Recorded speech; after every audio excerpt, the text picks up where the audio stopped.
Okay, so we are going to look at an example answer to the question 4.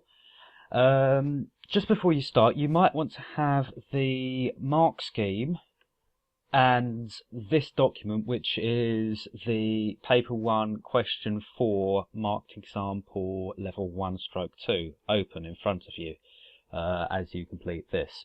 It may help for you to refer back to certain things, and of course feel free to pause the video anytime, go back over and double check what I'm saying as I talk you through this. So first off, let's have a quick look at the mark scheme to see what the mark scheme suggests students should be showing. We did look through this briefly last week, so I'm going to go through this quite quickly. And you will of course note that this is a different question paper to the one we looked at last week. So level 1 is all about making simple and limited evaluative comments on effects on the reader. So at this level they're not going to be making too many comments about the effects on the reader. Limited understanding of the writer's methods, those language features, some references and some response limited to the focus of the statement. Level 2, they're going to expect to see a bit more evaluation of those effects on the reader, some understanding of methods, and some response and some textual references. So this answer scored between a level 1 and level 2, and let's have a look why. Okay, so we've got a response to the statement right here as noted by the examiner.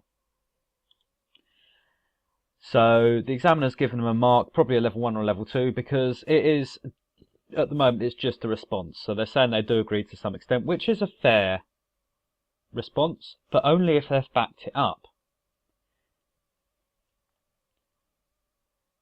So, again, they are responding to the statement, so they're broadly agreeing. They're saying, yes, it looks like this particular person looks trapped. So we are seeing here, again, more of a response to the statement itself, which of course, because you've read the question, you'll know is this to what extent do you agree question. They are textually referencing, so they've got a textual reference here. And they're also putting some response to a statement supported by the text through here as well. So they're talking about how it implies certain things, that implies he may feel unsafe or nervous, as in he wants to do a job he doesn't want to be doing. They're going on to make another point here. They're using the text, but as examiners noted, this bit here, yesterday Southend, today Brighton, tomorrow, they've not really supported that up with any real points.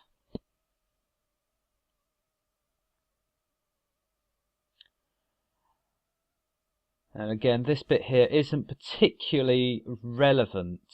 They're saying it's got some relevant similarity to the first line of the extract, but they haven't really backed that up too well.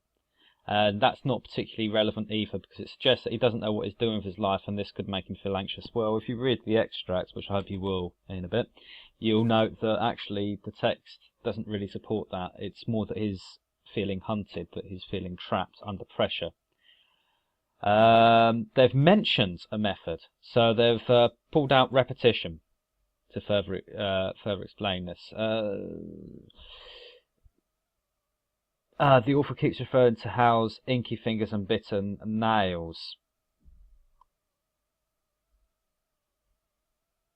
And they have backed up with a limited analysis of the effect it has on the analysis of the text itself. But you'll notice that because the author keeps referring to Hal's inky fingers and bitten nails, they've backed that up by saying, I think this expresses that he is scared because when people are scared they tend to bite their nails. Well, those two things aren't really connected, because they're talking about repetition here, and now they're talking about the actual word choice, inky fingers and bitten nails. Well, they're not really explaining why the author's used repetition. To get more marks, the student probably have said, I think the author is repeating this statement about Hal's inky fingers and bitten nails, so the reader fully acknowledges how nervous he is, how nervous Hal is. That would have been a better explanation. Again, on the other hand, Hal seems happy and is having a good time. Yeah, they're responding to the text, but here what's happened here is the students merely misunderstood the text. If you go back and actually read this text, you will not get an impression of someone that is happy and having a good time.